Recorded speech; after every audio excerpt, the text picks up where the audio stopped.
Вітаю, час новин на АТР. Сьогодні 3 червня, п'ятниця, це 827-й день анексії Криму. Коротко про події цього дня. В результаті повені у Франції та Німеччині загинуло щонайменше 11 людей. Через зливу понад 25 тисяч людей в Парижі і центральних регіонах Франції залишилися без електрики. У 26 департаментах країни, в тому числі у Парижі, оголосили помаранчевий рівень тривоги. У Франції це найбільш дощовий травень за останні 150 років. Руйнівна сила води не пошкодувала й Німеччину. Сильні дощі пройшлися Бельгією. Мы скорбим по людям, которым помощь пришла слишком поздно и которые потеряли свою жизнь в этих наводнениях. Мои мысли с их семьями, которым приходится мириться с потерей. И все это среди разрушений, которые оставила за собой вода. В настоящее время 2 человек пропали в Зимбахе. Мы проводим там спасательную операцию.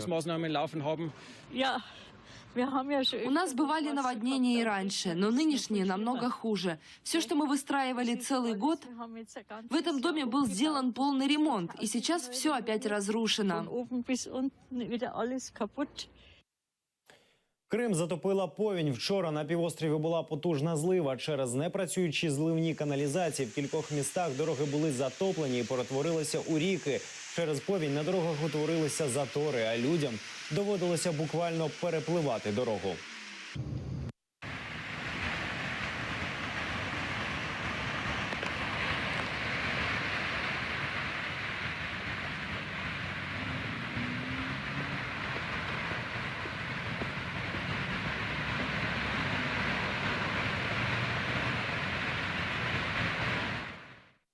У Сімферополі клали асфальт, незважаючи на зливу. Мешканці кримської столиці зняли на відео, як робітники дорожньої компанії латали ями на тротуарі.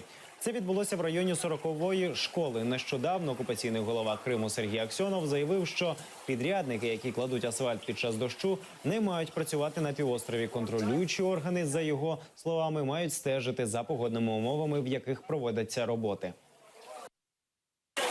Отак в Сімферополі кладуть дороги.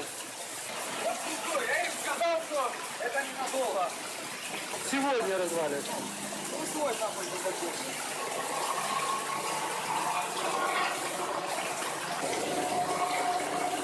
Они сказали, что будут восстанавливать дорогу за свой счет.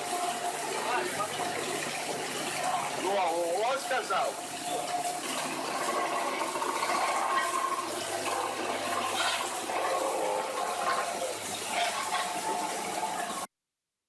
У Ростові-на-Дону відбулося чергове судове засідання у справі Хізбут Тахрір. Сьогодні вислухали і допитали свідків, які давали свідчення по відеоконференц-зв'язку з Севастопольського військового суду. Більша частина свідків – це впливові співробітники ФСБ, а також кримські татари-мусульмани з різних релігійних організацій. Перше судове засідання Північно-Кавказького окружного військового суду у справі Хізбут Тахрір за звинуваченням Рустема Ваїтова, Руслана Зейтулаєва, Нурі Прімова та Фірата Сайфулаєва відбулося 1 червня. Обвинувачених заарештували в Севастополі у січні минулого року. За російським законом їм загрожує від 15 до 20 років в'язниці. Порядка 30 свидетелей. Это различные свидетели от сотрудников ФСБ до членов религиозных общин. И очень много, да, действительно, крымских татар-мусульман. По некоторым, как объясняли наши подзащитные, как бы все понятно, потому что это их бывшие оппоненты еще по Украине, которые пытались забрать их общину, забрать землю из-под общины. Вот, то есть руками Федеральной службы безопасности эти свидетели пытаются как бы свести старые счеты с ними. Но есть персонажи, свидетели, с которым действительно много вопросов. Все свидетели, обвинения в основном свидетельствуют чисто субъективной точки зрения. Это какие-то там оценочные, субъективные мышления их о чем-либо, либо о ком-либо, характеристики и так далее. И суд настаивал все-таки, чтобы мы присутствовали в Ростове. Мы сегодня с коллегами решили все-таки явиться в то административное здание, где будут непосредственно находиться свидетели, чтобы там их допрашивать и в таком режиме. Міністерство закордонних справ України висловило протест у зв'язку з судом над кримськими татарами в Ростові-на-Дону. Відомство закликало світову спільноту посилити політичний та дипломатичний тиск на Росію, а сам суд назвало черговим фарсом. Министерство иностранных дел Украины выражает решительный протест в связи с началом в России судебного процесса по делам крымских мусульман, граждан Украины.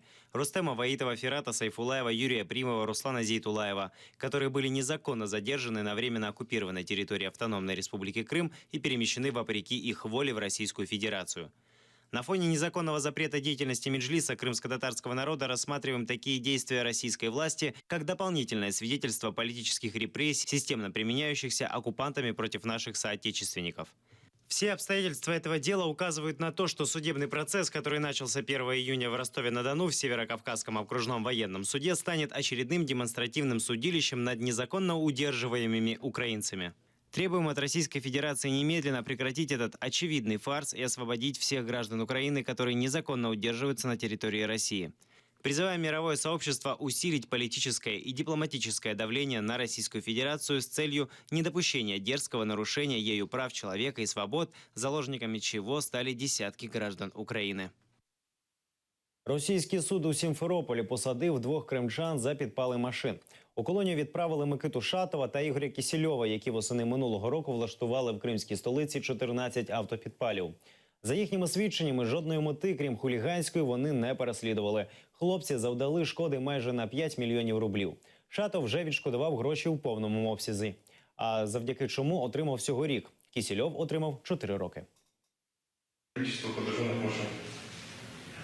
С десяток. Примерно или точное количество? Примерно. Цель подготовки. Инициатива моего друга. Чем поджигать? Зажигалкой.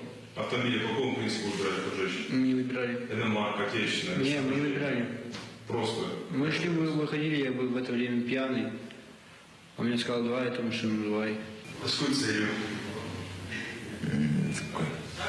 Просто так? Да. Для чего?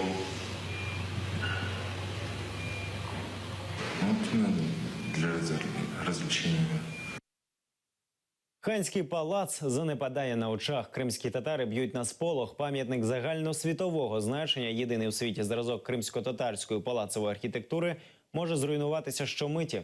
Російська влада не звертає уваги на пам'ятки архітектури в Криму. За 2 роки окупації стан ханського палацу став настільки жалюгідним, що працівники палацу-музею змушені були зробити саморобну опору для даху. Про це на своїй фейсбук-сторінці написав кримсько-татарський фотограф Ільдар Ібрагімов.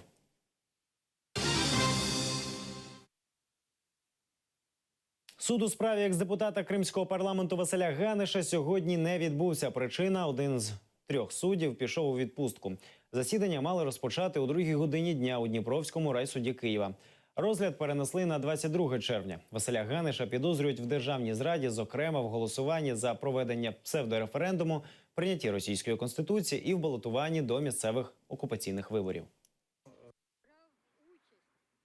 Органи прокуратури суд не повідомив з причини перенесення судового засідання. Як стало відомо в подальшому, в ході з'ясування обставин, чого перенести, якоби нам поінформували, один із суддів перебуває в черговій відпустці. Все, що можу повідомити. Більше нічого додатково додати не можу. 22 червня я сказав, що наступне судове засідання по інформації, яку нам надали в усній формі. Письмові документи до органів прокуратури не надходило. Зраднику, що втік до Криму, заплатять $500 000 за оздоровлення дітей. У Херсонській області направлять ліцеїстів у приватну дитячу оздоровницю, що належить екс-голові Генічеської райдержадміністрації Сейтумеру Німетулаєву, якого підозрюють в посяганні на територіальну цілісність України. 30 травня Херсонський ліцей за результатами тендеру уклав угоду з Генічеським сільськогосподарським оздоровчим дитячим закладом імені Іллі Кулика на суму 440 тисяч гривень. Для дітей закупили 123 путівки по 3570 гривень за кожну. Бенефіціар дитячого табору – Сейтумер Німетулаєв. Центри Крим-Україна відкриють для здачі вступних іспитів випускниками з території анексованого Росією Криму, які не мають українських атестатів про середню освіту. Їх відкриють у 10 містах. В центрах буде проводитися державна підсумкова атестація з української мови та історії України для вступників з Криму.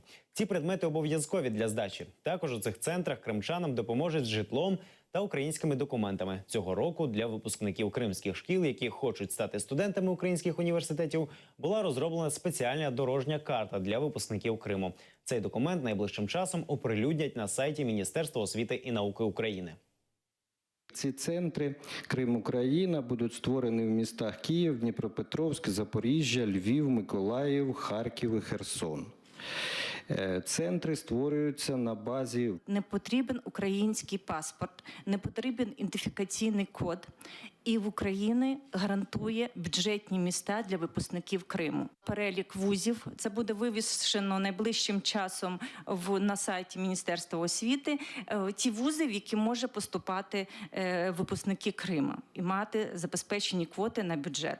Крім того, ті, які не прийшли з певних причин в університет, вони зможуть поступати або в коледжі, або в профтехучилище. Наблюдается большой отток выпускников на территорию материковой Украины, а также в зарубежные вузы. И, соответственно, вот эта вот работа для нас очень важна. Украина, я считаю, она должна протянуть руку крымским студентам, крымским детям, донецким детям. Ни в коем случае не отталкивать их, потому что это наше будущее, это тот мост, который связывает нас с оккупированными территориями. Кримсько-татарські діти підтримали літніх переселенців з Донбасу. У Броварах Київської області пройшла благодійна акція «Подарунок досвіду». Захід організували Агентство ООН у справах біженців спільно із громадською ініціативою «Кримсос». Для літніх людей виступили юні кримські татари. Організатори показали хоспіс, в якому мешкають 20 пенсіонерів, яких волонтери вивезли з тимчасово окупованих територій Донбасу та Сірої зони. Здесь живут переселенцы. Город Артемовск, Луганской области. Здесь живут старики, инвалиды. Есть категория пожилых людей, которые они на самом низу. То есть они не нужны никому. У меня человек, который без ноги, ему приходится залазить на второй этаж кровати.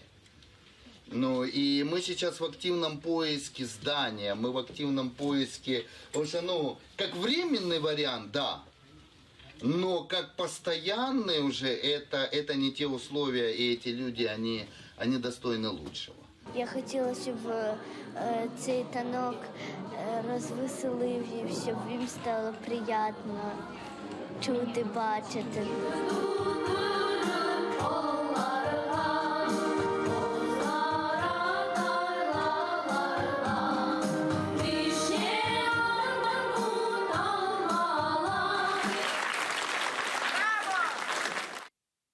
Наразі це всі новини. Більше розповість Ільдар Курцеїтов о 19:30 у наступному випуску «Заман». Хороших вам вихідних. Будьте з нами. До побачення.